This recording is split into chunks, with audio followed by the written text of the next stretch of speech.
ಗಂಗಾಧರ್ ಕುಲಕರ್ಣಿ ಅವರೇ, ಈ ಘಟನೆ ನಡೆದ ಮೇಲೆ ಯಾರೇ ಆಗಿರಲಿ ಅವನು ಈ ಮಸೀದಿ ಕಲ್ಲು ತೂರಾಟಕ್ಕೆ ಅವನ ಪಾತ್ರ ಇತ್ತೋ ಇಲ್ವೋ ನೋಬಡಿ ನೋಸ್. ಈ ಮೆರವಣಿಗೆಯಲ್ಲಿ ಅವನ ಪಾತ್ರ ಇತ್ತೋ ಇಲ್ವೋ ನೋಬಡಿ ನೋಸ್. ಈ ತರಕಾರಿ ಮಾರುವಂತಹ ತಳ್ಳುಗಾಡಿಗಳಿರ್ತಾವಲ್ಲ, ಇದಕ್ಕೆ ಬೆಂಕಿ ಹಚ್ಚಿದವ್ರು ಯಾರು ಅಂತ ಪ್ರಶ್ನೆ ಗಂಗಾಧರ್ ಅವರೇ. ಹೂ ಎವರ್ ಇಟ್ ಮೇ ಬಿ.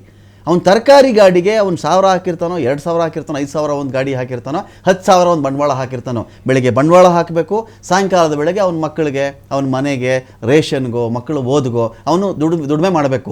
ಯಾವ ಕ್ಯಾಸ್ಟ್ ಆಗಿದ್ರು ಇದೇ ಮಾತೆ, ಯಾವ ಧರ್ಮದವನಾಗಿದ್ರು ಇದೇ ಮಾತೆ ನಂದು. ಅವನ ಜೀವನ ಅವನಿಗೆ ಆ 4 ಚಕ್ರಗಳ ಮೇಲೆ ಅವನ ಜೀವನದ ಬಂಡಿ ಸಾಕ್ತಾ ಇರುತ್ತೆ. ಅದಕ್ಕೆ ಯಾರು ಬೆಂಕಿ ಹಚ್ತವ್ರು ಅಂತ ಗಂಗಾಧರ್ ಅವರೇ?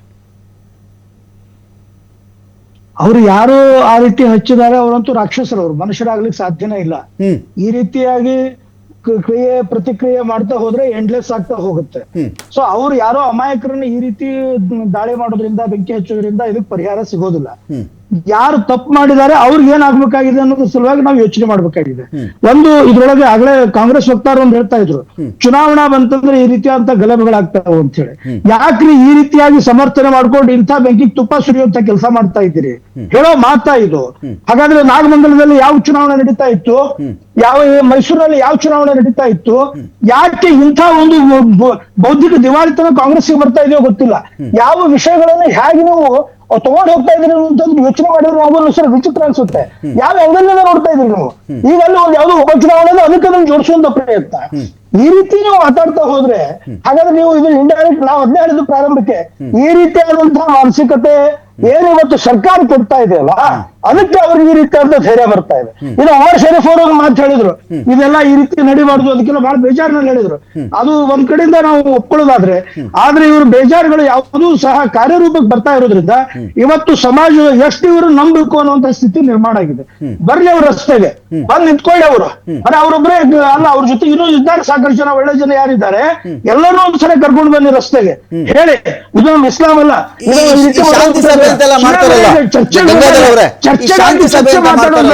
ಬರ್ಲಿ ಅವರು ರಸ್ತೆಗೆ. ಈಗ ಕೆಲಸ ಮಾಡ್ಲಿ. ಈ ಶಾಂತಿ ಸಭೆ ಅಂತೆಲ್ಲ ಕೇಳಿಸ್ಕೊಂಡ್ಬಿಡಿ ಒಂದು ನಿಮಿಷ. ಶಾಂತಿ ಸಭೆ ಮಾಡ್ತಾರಲ್ಲ, ಶಾಂತಿ ಸಭೆ ಅಂತ ಮಾಡ್ತಾರಲ್ಲ, ಮತ್ತೊಂದು ಸರಿ ಅದೇ ಹೇಳೋದು. ಈ ರೀತಿಯಾಗಿ ಮಾಡ್ತಾ ಹೋಗೋದ್ರಿಂದ ಇದು ಆದಿವಾಸ ಆಗುತ್ತೆ. ಇದನ್ನ ಸಮಾಜ ಒಪ್ಪಲ್ಲ. ಪ್ರತಿ ಸಲ ಗಲಭೆಗಳಾದಾಗ ಯಾರೇ ಮುಸ್ಲಿಂ ವಕ್ತಾರರು ಬರಲಿ, ಅವ್ರದ್ದು ಇದೇ ಸ್ಟೇಟ್ಮೆಂಟ್ ಇರುತ್ತೆ, ಇಸ್ಲಾಂ ಹೇಳಲ್ಲ, ಇಸ್ಲಾಂ ಆ ರೀತಿ ಇಲ್ಲ. ಆಗ ಹೇಳ್ತಾನೆ ಇವತ್ತು ಯಾಕೆ ಆಗ್ತಾ ಇದೆ ಅನ್ನೋಂಥದ್ದನ್ನ ಯಾಕೆ ಗಂಭೀರವಾಗಿ ಯೋಚನೆ ಮಾಡ್ತಾ ಇಲ್ಲ? ಹಾಗಾದ್ರೆ ಯಾವ್ದಾದ್ರು ರಂಜಾನ್ ಮೆರವಣಿಗೆಗೋ ಅಥವಾ ಮತ್ತೊಂದು ಮೊಹರಂ ಮೆರವಣಿಗೆಗೋ, ಈದ್ ಮಿಲಾದ್ ಮೆರವಣಿಗೆಗೋ ಯಾವ್ದಾದ್ರು ದೇವಸ್ಥಾನದಿಂದ ಬಂದಿದೆಯಾ ಕಲ್ಲುಗಳು? ಯಾವಾಗಾದ್ರೂ ಗಲಭೆಗಳಾಗಿದೆ ಇಡೀ ರಾಜ್ಯದ ಇಡೀ ಇತಿಹಾಸದಲ್ಲಿ ಆಗಿದೆಯಾ? ಚರ್ಚ್ಗಳು ಬಂದು ಹೋಗುತ್ತೆ, ಚರ್ಚ್ಗಳು ಯಾವಾಗಾದ್ರೂ ಈ ರೀತಿ ಗಲಾಟೆಗಳನ್ನು ಮಾಡಿದಾರ? ಯಾಕೆ ಮಸೀದಿಯಿಂದಲೇ ಆಗ್ತಾ ಇದೆ? ಇದು ಬಹಳ ಮೂಲಭೂತವಾದಂತ ಪ್ರಶ್ನೆ. ಅದನ್ನ ಬಿಡ್ತಾರೆ, ಬಾಕಿದವರೆಲ್ಲ ಚರ್ಚೆ ಮಾಡ್ತಾರೆ, ಚುನಾವಣೆ ಜೋಡಿಸುವಂತ ಪ್ರಯತ್ನ ಮಾಡ್ತಾರೆ, ಇಸ್ಲಾಂ ಆಗಿಲ್ಲ ಅಂತ ಹೇಳುವಂತ ಪ್ರಯತ್ನ ಮಾಡ್ತಾರೆ. ಹಾಗಾದ್ರೆ ಮಸೀದಿಯಿಂದಲೇ ಯಾಕೆ ಆಗ್ತಾ ಇದೆ? ಇದನ್ನ ಯೋಚನೆ ಮಾಡ್ತಾ ಇಲ್ಲ ಇವತ್ತು.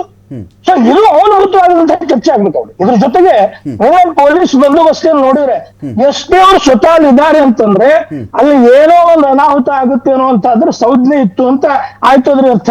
ಆದ್ರೆ ಅಷ್ಟು ಸೆನ್ಸಿಟಿವ್ ಪ್ರಶ್ನೆ ಕೇಳಿಸ್ಕೊಂಬಿಡಿ ಒಂದು ನಿಮಿಷ. ನನ್ನ ಪ್ರಶ್ನೆ ಕೇಳಿಸ್ಕೊಂಬಿಡಿ. ನಾಗಮಂಗಲ ಗಲಾಟೆ, ಮಂಡ್ಯ ಗಲಾಟೆಗಳು ಇದೆಲ್ಲ ಆದ್ಮೇಲೆ ಆ ಪನಿಷ್ಮೆಂಟ್ ಫಸ್ಟ್ ಸಿಕ್ಕಿದ್ ಯಾರಿಗೆ ಗೊತ್ತಾ?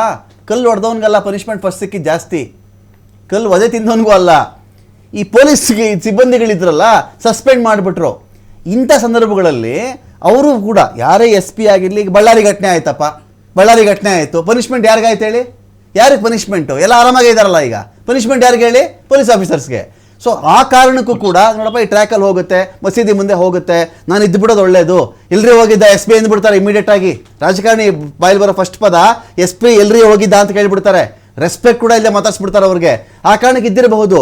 ಅವ್ರ ದುರಂತಕ್ಕೆ SP ಗೆ ಕಲ್ಲು ಹೊಡೆದಿದ್ದಾರಲ್ಲಿ, SP ಮೇಲೆ ಕಲ್ಲು ಬಿದ್ದಿದೆ ಅಲ್ಲಿ ಅಲ್ಲ. ಇದೇ ರೀತಿ ಮೈಸೂರಿನಲ್ಲೂ ಹಾಗೆ ಬಿತ್ತು, ಶಿವಮೊಗ್ಗದಲ್ಲಿ SP ಅವ್ರಿಗೆ ಬಿತ್ತು. ಅಂದ್ರೆ ಇದ್ರೊಳಗೆ ಅರ್ಥ ಏನು ಅಂತಂದ್ರೆ, ಇವರು ಆಫೀಸರ್ಸ್ ಅನ್ನು ಬಿಡ್ಲಾರ್ದಂಗೆ ಹೊಡಿಬೇಕು ಅನ್ನೋಂಥದ್ದು ಪ್ಲಾನಿಂಗ್ ಏನು ನಡೀತಾ ಇದೆ ಅನ್ನೋ ಅನ್ಸುತ್ತೆ. ದಾವಣಗೆರೆಯಲ್ಲೂ ಅದೇ ರೀತಿ ಅಂದ್ರೆ ನಾನ್ ಕೇಳ್ಕೊಳ್ಳುವಂತ ನನ್ಗೆ ಅನಿಸ್ತಾ ಇರೋದು, ಹಾಗಾದ್ರೆ ಮಸೀದಿಗಳು ಇರೋದು ಪ್ರಾರ್ಥನಾ ಮಾಡ್ಲಿಕ್ಕೆ ಕಲ್ಲು ಇಟ್ಕೊಳಿಕ್ಕೆ ಇವ್ರಿಗೆ, ಕಲ್ಲು ಒಗೆಯೋದಕ್ಕೆ ಇವ್ರಿಗೆ ಯಾಕೆ ಅಲ್ಲಿಂದಲೇ ಕಲ್ಲುಗಳು ಬರ್ತಾವ? ಹಾಗಾದ್ರೆ ಯಾಕೆ ಕಲ್ಲುಗಳನ್ನ ಸ್ಟಾಕ್ ಮಾಡ್ಕೊಂಡು ಇಟ್ಕೊಳ್ತಾ ಇದ್ದಾರೆ ಇವರು? ಅಲ್ಲಿ ಏನ್ ಅವಶ್ಯಕತೆ ಇದೆ ಕಲ್ಲುಗಳದ್ದು? ಚಪ್ಪಲಿಗಳ ಅವಶ್ಯಕತೆ ಏನಿದೆ ಅಲ್ಲಿ? ಒಳಗಡೆ ಮಸೀದಿಗಳು ಚಪ್ಪಲಿ ತಗೊಂಡು ಹೋಗ್ತೀರಾ ನೀವು? ಫೈನ್ ನಾನು ಉತ್ಕರ್ಷ್ ಕೇಳ್ತೀರಾ ನಿಮಿಷ ಗಂಗಾಧರ ಹಾಗಾದ್ರೆ ಉತ್ಕರ್ಷ್ ಅವ್ರು ಮೇಲೆ ಹೇಗೆ ಕೇಳ್ಬಿಡ್ತೀನಿ. ಬರುತ್ತೆ ಉತ್ಕರ್ಷ್ ಚಪ್ಪಲಿಗಳು? ಉತ್ಕರ್ಷ್ ಈ ತರದ ಮೆರವಣಿಗೆಗಳಿದ್ದಾಗ ಇನ್ನು ಮೇಲೆ ಮಸೀದಿ ಒಳಗಡೆ ಅಥವಾ ಬೇರೆ ಬೇರೆ ಪ್ರಾರ್ಥನಾ ಮಂದಿರದ ಒಳಗಡೆ ಪೊಲೀಸ್ ಆಫೀಸರ್ಸ್ ಹೋಗಿ ಅಲ್ಲಿ ಚಪ್ಪಲಿಗಳು ಬಿಡದಂತೆ, ಕಲ್ಲು ಇಟ್ಟಿಗೆ ರಾಶಿಗಳು ಹಾಕದಂತೆ, ಏನು ಕೈಗೆ ಆಯುಧಗಳು ಸಿಗುತ್ತಂತೆ ಏನಾದರೂ ಮುಂಜಾಗ್ರತಾ ಕ್ರಮವಾಗಿ ತಪಾಸಣೆ ಮಾಡಬೇಕಾಗತ್ತಾ ಸೂಕ್ಷ್ಮ ಮತ್ತು ಅತಿ ಸೂಕ್ಷ್ಮ ಪ್ರದೇಶಗಳಲ್ಲಿ ಅಂತ? ಸರ್, ಶಿವಾಜಿಯನ್ನೇ ಬಿಡದೇ ಇರತಕ್ಕಂಥ ಕಿಡಿಗೇಡಿಗಳು ಇನ್ನು ಪಾಪ SP ಗಿಸ್ಪಿ ಎಲ್ಲ ಯಾವ ಲೆಕ್ಕ ಅವ್ರಿಗೆ? ಯಾವ ಲೆಕ್ಕ ಇಲ್ಲ. ದೇಶಕ್ಕೋಸ್ಕರ ಹೋರಾಟ ಮಾಡಿದಂತ ಶಿವಾಜಿನೇ ಲೆಕ್ಕಕ್ಕೆ ಇಟ್ಟಿಲ್ಲ ಅವರು. ಪೊಲೀಸ್ ಸ್ಟೇಷನ್ ಸುಟ್ಟಾಕಿದ್ರು DJ ಹಳ್ಳಿ KJ ಹಳ್ಳಿಯಲ್ಲಿ. ಸೊ ಹಾಗಾಗಿ ಇನ್ನ SP ಗಿಸ್ಪಿ ಎಲ್ಲ ಬಿಡಿ, ಮುಂದಿನ ದಿನಗಳಲ್ಲಿ ನನಗನ್ಸೋದು ಕಾಂಗ್ರೆಸ್ ಸರ್ಕಾರ ಅವರನ್ನೇ ಬಲಿ ಕೊಡುತ್ತೆ. ಅವರ ರೆಸಿಗ್ನೇಷನ್ ನೀವೇ ಇದಕ್ಕೆ ಜವಾಬ್ದಾರಿ ಅಂತ ಹೇಳ್ತಕ್ಕಂಥದ್ದು. ಈಗ ನಮಗೆ ಪ್ರಶ್ನೆ ಯಾವಾಗ್ಲೂ ಕಾಡ್ತಕ್ಕಂಥದ್ದು ಏನು ಅಂತಂದ್ರೆ, ಈ ಮಸೀದಿಗಳಲ್ಲಿ ಕಲ್ಲು ಹೇಗ್ ಬರ್ತದೆ? ಕೆಲವೊಂದು ಸಂದರ್ಭಗಳಲ್ಲಿ ನೀವು ಮದ್ದುಗುಂಡುಗಳು ಬಂದಿರತಕ್ಕಂಥದ್ದು ಇದೆ, ಕೋಲುಗಳು ಬಂದಿರತಕ್ಕಂಥದ್ದು ಇದೆ. ಇದೆಲ್ಲ ಸಂಗ್ರಹ ಯಾರು ಮಾಡ್ತಾರೆ? ಮೊದಲು ಇಲ್ಲಿ ಸಮಸ್ಯೆ ಏನು ಗೊತ್ತಾ, ಈಗ ಉಮರ್ ಶರೀಫ್ ಅವ್ರು ಹೇಳ್ದಂಗೆ ಇವ್ರಿಗೆ ಸರಿಯಾಗಿ ಆ ಮಸೀದಿಗಳಲ್ಲಿ ಟ್ರೈನಿಂಗ್ ಆಗಬೇಕು. ಯಾರಲ್ಲಿ ಮುಖ್ಯ ಮುಲ್ಲಾಗಳು ಮೌಲ್ವಿಗಳು ಇರ್ತಾರಲ್ವಾ, ಮೊದಲು ಅವ್ರನ್ನ ಕರ್ಕೊಬಂದು ವಿಚಾರಣೆ ಮಾಡಿದ್ರೆ ಈ ಅಷ್ಟೂ ಸಮಸ್ಯೆಗಳು ಪರಿಹಾರ ಸಿಗುತ್ತೆ. ಪ್ರಚೋದನೆಕಾರಿ ನಾವ್ಯಾಕ್ರಿ ಕೊಡೋಣ? ಶಿವಾಜಿ ಮಹಾರಾಜರ ಜಯಂತಿ ಇಡೀ ದೇಶದಾದ್ಯಂತ ಮಾಡ್ತೀವಿ, ನಿಮ್ಗೆ ಅದ್ರಲ್ಲಿ ಪ್ರಚೋದನೆ ಏನಿದೆ? ಪ್ರಚೋದನೆ ಎಲ್ಲಿಂದ ಬರ್ತದೆ? ಪ್ರಚೋದನೆ ಬರ್ತಕ್ಕಂಥದ್ದು ನಿಮಗೆ ಸಹಿಷ್ಣು ಭಾವ ಅನ್ನೋಂಥದ್ದಿಲ್ಲ. ಮತ್ತೊಂದು ಸಮಸ್ಯೆ ಏನು ಗೊತ್ತಾ, ತಮ್ಮ ಸರ್ಕಾರ ಇದೆ, ನಾವು ಓಟ್ ಹಾಕಿ ಗೆಲ್ಸಿರ್ತಕ್ಕಂಥ ಕಾಂಗ್ರೆಸ್ ಸರ್ಕಾರ ಇದೆ, ಹಾಗಾಗಿ ನಾವು ಏನ್ ಬೇಕಾದ್ರೂ ಮಾಡ್ಬೋದು. ದೇಶಭಕ್ತ ಮುಸಲ್ಮಾನರು ಬಿಜೆಪಿ ಓಟ್ ಹಾಕಿಲ್ವಂಗ? ದೇಶಭಕ್ತ ಮುಸಲ್ಮಾನ್ ಯಾರು ಈ ರೀತಿ ಮಾಡಲ್ಲ ಅಂತ ನಾನಲ್ಲ, ಉಮರ್ ಶರೀಫೆ ಹೇಳಿದ್ದಾರೆ. ಮೊದಲು ಚಪ್ಪಲಿ ತಗೊಂಡು ಅವ್ರು ಹೊಡಿಬೇಕು ಅಂತ ಅವರೇ ಹೇಳಿದ್ದಾರೆ.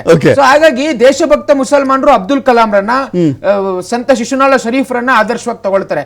ಈ ರೀತಿ ಕಲ್ಲೊಡಿಯವರನ್ನ ಇದ್ ಮಾಡುವಂತನಲ್ಲ. ಮತ್ತೆ ಆಮೇಲೆ ಫಿಕ್ಸ್ ಆಗ್ಬಿಟ್ಟಿದ್ದೀರಿ ಮುಸಲ್ಮಾನರು ಅಂದ್ರೆ ಅವರು ಕಾಂಗ್ರೆಸ್ ಪಾರ್ಟಿಗೆ ಮಾತ್ರ ವೋಟ್ ಮಾಡೋರು ಅಂತ ಗೊತ್ತಿಲ್ಲ. ಅವರು ಆ ರೀತಿಯ ಭಾವನೆ ಇಟ್ಕೊಂಡಲ್ಲ, ಅವರೇ ಹೇಳ್ತಾರಲ್ಲ ಏನಂತ. ಮುಸಲ್ಮಾನ್ ಅನೇಕ ಜನ ಹೇಳ್ತಾರೆ, ಕಾಂಗ್ರೆಸ್ನವ್ರು ಹೇಳ್ತಾರಲ್ಲ, ಇವರ ತುಷ್ಟೀಕರಣ ರಾಜಕೀಯ ನೋಡಿದಾಗ ನೀವು ಮುಸಲ್ಮಾನ್ ಮುಖಂಡರುಗಳನ್ನ ನೀವು ಹೇಳಿದಲ್ಲ ಸಾದಿಕ್ ಪಾಷಾ ಅಂತ ಕರ್ಸೋ ಅವಶ್ಯಕತೆ ಇಲ್ಲ. ಇಲ್ಲಿ ಕಾಂಗ್ರೆಸ್ ವಕ್ತಾರಿದ್ರೆ ಸಾಕು, ಅವರೇ ಅವ್ರ ಪರವಾಗಿ ಕುತ್ಕೊಂಡು ಮಾತಾಡ್ತಾರೆ. ಇಡೀ ದೇಶದಾದ್ಯಂತ ನೋಡಿರೋ ಕಾರಣಕ್ಕೆ ಧೂಳಿಪಟ್ಟಾಗಿರೋದು ಕಾಂಗ್ರೆಸ್ ಇವತ್ತು. ಹಾಗಾಗಿ ತುಷ್ಟೀಕರಣ ರಾಜಕಾರಣ ಬಹಳ ಚೆನ್ನಾಗಿ ಕಾಂಗ್ರೆಸ್ ಮಾಡುತ್ತೆ. ಇದ್ರಲ್ಲೂ ಬಹಳ ಏನ್ ಆಗೋದಿಲ್ಲ. ಅಲ್ಲಿ ಯಾರು ಚಪ್ಪಲಿ ಹೊಡೋದ್ರು ಕಲ್ಲೊಡದ್ರು ಅವ್ರ ಮೇಲೆ ಯಾವ ಕೇಸು ಆಗೋದಿಲ್ಲ. ಅದಕ್ಕೆ ರಿಪೀಟ್ ಆಗಿ 5 SP ರೆಸಿಗ್ನೇಷನ್ ಕೇಳ್ತಾರೆ.